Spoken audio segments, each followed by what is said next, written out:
स्वामी जी, इस समाज को, इस संसार को रामचरितमानस द्वारा क्या शिक्षा मिलती है? सबसे बड़ी बात तो ये है कि रामचरितमानस जो है एक बहुत बड़ा आदर्श ग्रंथ है और इस वर्तमान में सर्वोपरि ग्रंथ है। सबसे बड़ी शिक्षा तो ये है कि भगवान राम ने मनुष्य रूप धारण करके सारे संसार को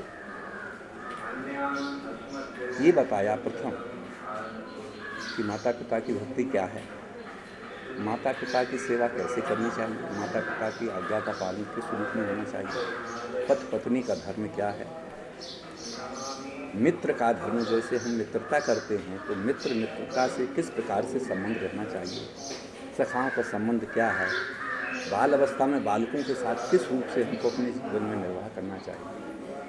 ये सारी चीज़ें जो गृहस्थ जीवन की चीज़ें हैं वो आदि से लेकर के अंत तक राम ने ऐसे दर्शाई हैं जैसे किसी प्रकार की कोई भी जाति हो, कोई भी वर्ण हो, कोई भी धर्म हो, कुछ भी हो, उस सबके लिए एक जैसा स्वरूप केवल राम ने प्रस्तुत किया। हमारे देश में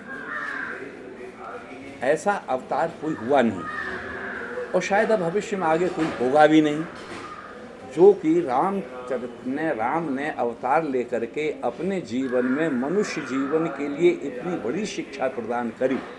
हर जाति के लिए, हर व्यक्ति के लिए, कोई भी जाति हो, कोई भी संबंध हो, केवल मनुष्य रूप धारण करके उन्होंने जो भी बताया वो मनुष्य के आदर्श, मनुष्य का ही कर्तव्य उन्होंने आदि से अंत तक प्रदर्शित किया इस देश में। तो स्वामी जी, एक बात और इसी रामचरितमानस के विषय में ही, जब धनुष यज्ञ हो रहा है, हाँ ठीक है, जब सभी राजा धनुष पर चिल्ला नहीं चढ़ा सकते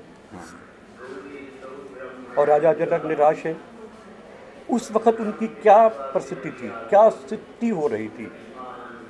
देखिए, जब किसी बाप अपनी पुत्री की शादी करने जाता है तो उसके लिए अगर शादी विच्छेद होती है और वो दरवाजे से अगर बारात लौट जाए तो माता पिता की क्या वेदना होगी, क्या स्थिति होगी उस समय कि हमारी लड़की तो मेहंदी लगाए बैठी हुई है, श्रृंगार करे बैठी हुई और बारात वापस जा रही है, उस समय क्या स्थिति होती है ये आप सब जानते हैं। महाराज जनक को कितना कष्ट हुआ उस समय।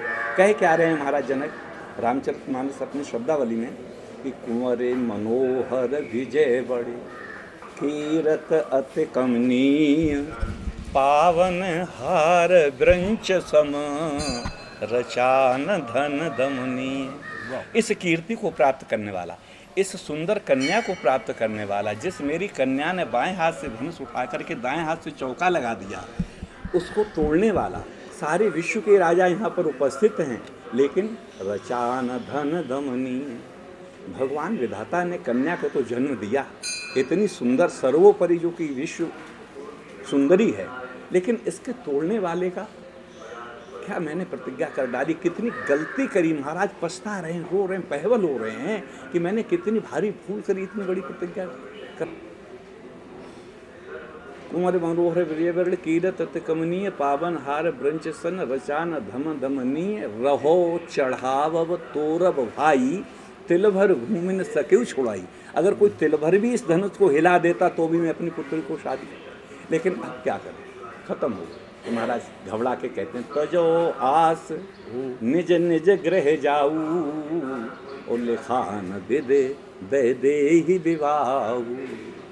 आप सब जितने भी राजा आए हुए हैं, तो जो आशा छोड़ दो, इस पुत्री की आशा छोड़ दो सीता की, आप अपने घर के लिए सब चले गए। लिखान विद वेद, क्योंकि हम हार गए इस समय, हमें क्या पता था।